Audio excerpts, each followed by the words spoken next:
निर्जला एकादशी। इस निर्जला एकादशी को भीमसेनी एकादशी भी कहते। क्या कहते? भगवान श्री कृष्ण ने युधिष्ठिर को एकादशियों का महात्म्य सुनाया। वर्ष भर की जितनी एकादशी हैं 24 और अधिक मास होने से 2 और बढ़ जाती, तो 24 और 2 26 एकादशियों का महात्म्य भगवान श्री कृष्ण ने युधिष्ठिर को सुनाया।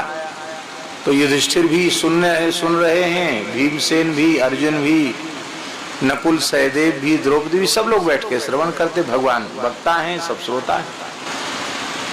एकादशी नहीं करता उसको नरक जाना पड़ता है। एकादशी को अन्न में पाप का निवास होता है।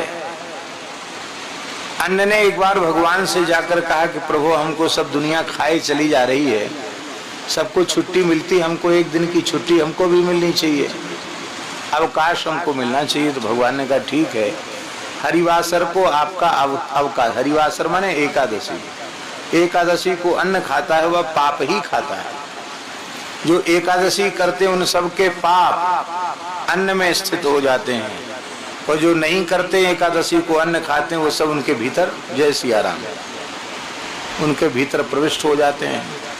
तो भीमसेन बड़े घबरा गए, बोले महाराज व्रत उपवास के नाम से तो हमको जूड़ी आती है, हम कांपने लग जाते। वैसे किसी से कांपते नहीं हैं, लेकिन हम भूखे नहीं रह सकते, व्रत नहीं कर सकते। हाथ जोड़ के खड़े हो गए, बोले महाराज आपका जो संविधान है उसके अनुसार हमें तो नरक जाना पड़ेगा। हमारा किया कराया सब चौपट, हम एकादशी करते नहीं क्योंकि हम भूखे रह नहीं सकते और सब कुछ कर सकते, हमसे भूखा मत रखवाओ और सब कुछ करवा लो हमसे। भगवान बोले भाई एकादशी तो करनी पड़े, एक कर लो, पूरे साल की नहीं कर सकते हो, एक कर लो। कौन सी? बोले जेठ शुक्ल एकादशी।